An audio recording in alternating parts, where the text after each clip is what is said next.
ప్రముఖ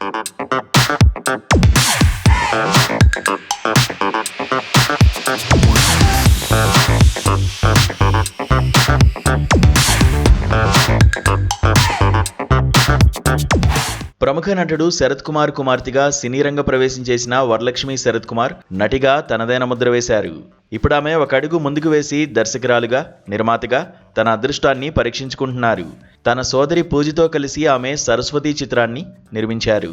ఈ నెల 6వ తేదీన ప్రేక్షకుల ముందుకు రాబోతున్న ఈ సినిమాపై టాలీవుడ్లో మంచి అంచనాలు ఉన్నాయి. ఈ చిత్రంలో వరలక్ష్మితో పాటు ప్రియమణి, ప్రకాష్ రాజు వంటి హేమాహేమీలు కీలక పాత్రల్లో నటించారు.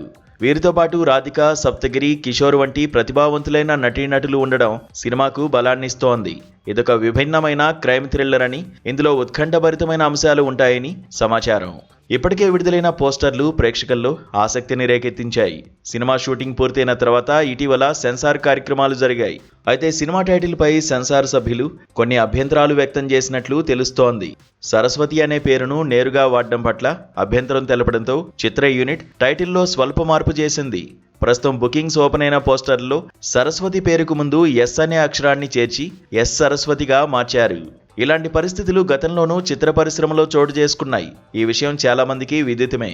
ముఖ్యంగా మలయాళ చిత్రం Janaki versus state of Kerala విషయంలోనూ సెన్సార్ ఇలాగే స్పందించింది. ఆ సినిమాలో ఒక అమ్మాయి అత్యాచారానికి గురైనట్లు చూపించడం, ఆ పాత్ర పేరు జానకి అని పదే పదే రావడం వల్ల అభ్యంతరాలు వ్యక్తమయ్యాయి. ఫలితంగా ఆ పేరును జానకి వి వర్సెస్ స్టేట్ ఆఫ్ కేరళగా మార్చాల్సి వచ్చింది. ధార్మిక లేదా వ్యక్తిగత పేర్లను సినిమాల్లో వాడేటప్పుడు కొన్ని సున్నితమైన అంశాలను పరిగణలోకి తీసుకోవాలని సెన్సార్ బోర్డు భావిస్తోంది. దీంతోపాటు సామాజిక అంశాలను దృష్టిలో ఉంచుకుని ఈ నిర్ణయాలు తీసుకుంటారని స్పష్టమవుతోంది. వరలక్ష్మి శరత్ కుమార్ కూడా సెన్సార్ సభ్యుల సూచనలను గౌరవించి సినిమా విడుదలకు ఎలాంటి ఆటంకాలు కలగకూడదనే ఉద్దేశంతో ఈ ఇనిషియల్ మార్పునకు అంగీకరించినట్లు కనిపిస్తోంది.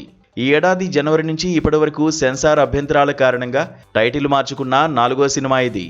జనవరిలో వనవీర, ఫిబ్రవరిలో నవాబ్ కేఫ్, హే బలవంతు చిత్రాలు కూడా ఇదే తరహాలో తమ పేర్లను సవరించుకుని థియేటర్లోకి వచ్చాయి. ఇప్పుడు ఈ జాబితాలో ఎస్ సరస్వతి కూడా చేరింది. ఈ మార్పులు సినిమా ఫలితంపై ఎలాంటి ప్రభావం చూపుతాయో వేచి చూడాలి.